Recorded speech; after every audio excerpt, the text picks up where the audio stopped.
War had come to Samaria, and with it, a hunger so fierce that men became monsters. The great city of Samaria, once a symbol of strength and prosperity, was now a prison of the starving and the dying. The mighty Syrian army had surrounded its walls, cutting off all supplies. Days turned to weeks. Weeks turned to months. And inside the city, hope crumbled like dust. The mighty Assyrian army had locked the city in an iron grip for months. No food. No trade. No escape. At first, people rationed their last grains. Then they ate their animals. Then even bird droppings. And then, they turned on each other. The streets reeked of death and desperation. Fathers wept. Mothers begged. Children wasted away. Even the grains wasn't enough for the birds. For what good was the king to his people when the king himself was powerless? For the army outside the city walls were fierce and determined. One day, as he walked the city walls, a woman cried out to him not for money, but for justice. "Help me, my lord," she wailed. "What is it?" the king asked. The story she told broke the king, and he wept bitterly for God had forsaken them. She said, "This woman and I made a deal. Today we eat my son, and tomorrow we eat yours. Yesterday, we boiled my son. Today, she has hidden hers." 2 Kings 6 verses 28 to 29.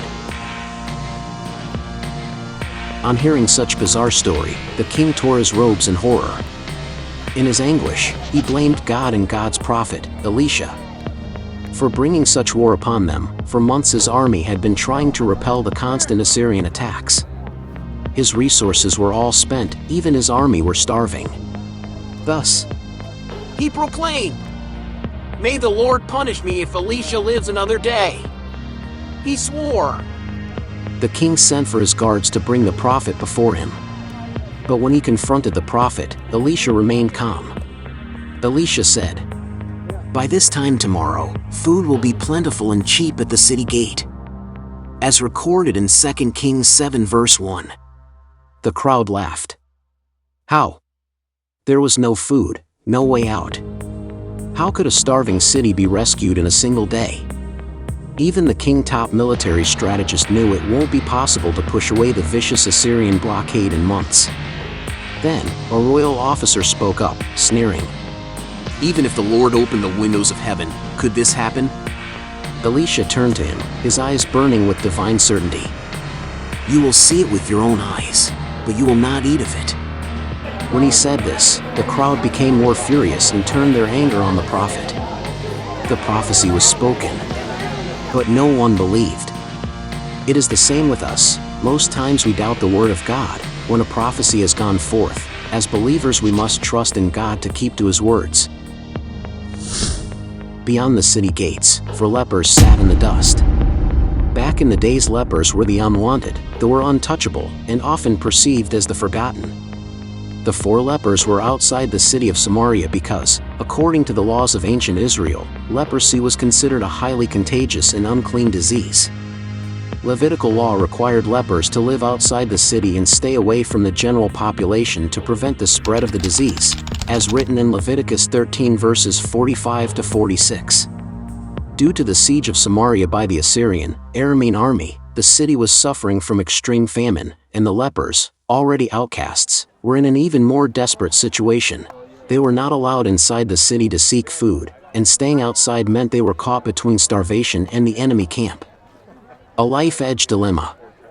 They looked tired, hungry, and exhausted, caught up between hunger, death, and the vicious Assyrian. They were to make a costly choice.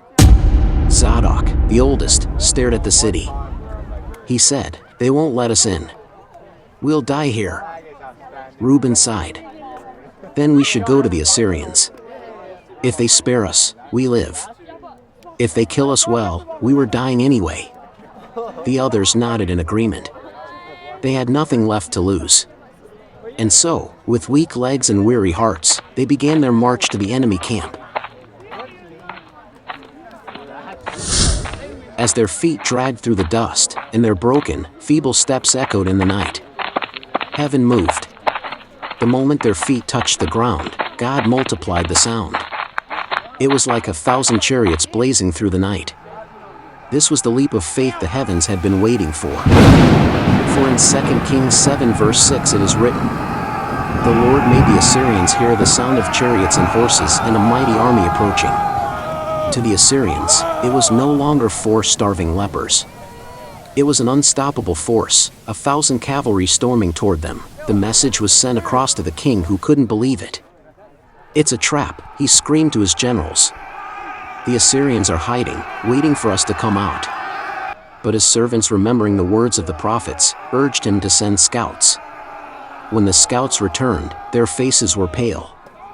"It's true," they gasped. "The enemy is gone. The food is real." Chaos erupted. Everyone rushed out of their homes as the unbelievable news filtered through the city. The city that had once been starving surged toward the gates. People trampled over each other in their desperation to reach the food which the Assyrians had hoarded for themselves. And in the midst of the mob was the royal officer, the one who had mocked Elisha's prophecy. As the crowd pushed forward, he fell. Trampled. Crushed to death.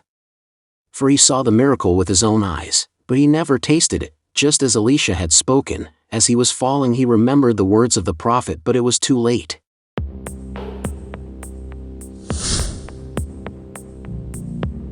As the city feasted, the 4 lepers stood at a distance.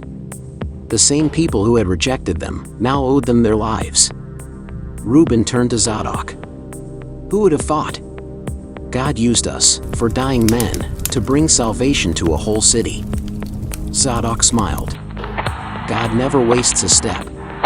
And as the city rejoiced, 4 outcasts walked away forever changed. They had written their names on the sand of times. Every step of faith is a step toward a miracle. You should also come to a place you realize never to doubt God, because His word will always come to pass. From that moment, their status changed. They were no longer lepers but national heroes. Their names spread across the plains of Samaria up to the hills. Thousands trooped out to welcome them. They could now dine with kings. For what they had stored for themselves was enough to last them a lifetime. Only God is capable of changing circumstances in the shortest of time. What if the lepers had been too afraid to go? Imagine if the 4 lepers had let fear hold them back. They were weak, outcast, and uncertain of what awaited them in the Assyrian camp. What if they had stayed at the city gates, too afraid to take a risk? Samaria would have continued to starve, and the people might have perished in their suffering. Or what if the people of Samaria had ignored the lepers' news? What if they had refused to believe that the Assyrians had fled? The food would have been there, waiting just beyond their reach, but their doubt and hesitation would have left them trapped in hunger and despair. This story teaches us a powerful lesson. Sometimes, the greatest blessings come when we step out in faith, even when we are uncertain of the outcome. The lepers' courage didn't just save them. It saved an entire city. How often do we hesitate because of fear? What if the answer to our prayers is just one bold step away? Elisha's vindication and the revival in Samaria. As the sun rose over Samaria, the city that had once groaned under the weight of famine now buzzed with life. The miraculous deliverance, an entire army vanishing overnight, was beyond human explanation. Some skeptics had insisted it was a trap, but when the scouts returned with proof of the abandoned camp, the truth could no longer be denied.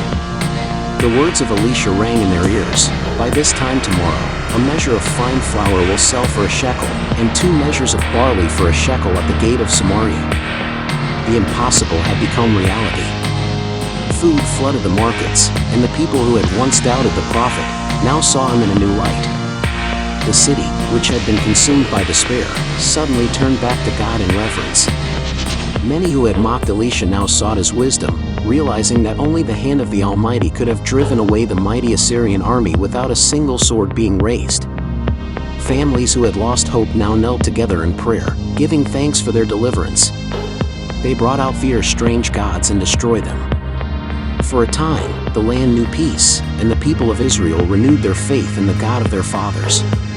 The revival, though brief, was a testimony that the Lord still watched over His people, and His prophet, Elisha, had been right all along. If this story inspires you, like, comment, and subscribe. And remember, never be afraid to take that first step because God can use it to change the world.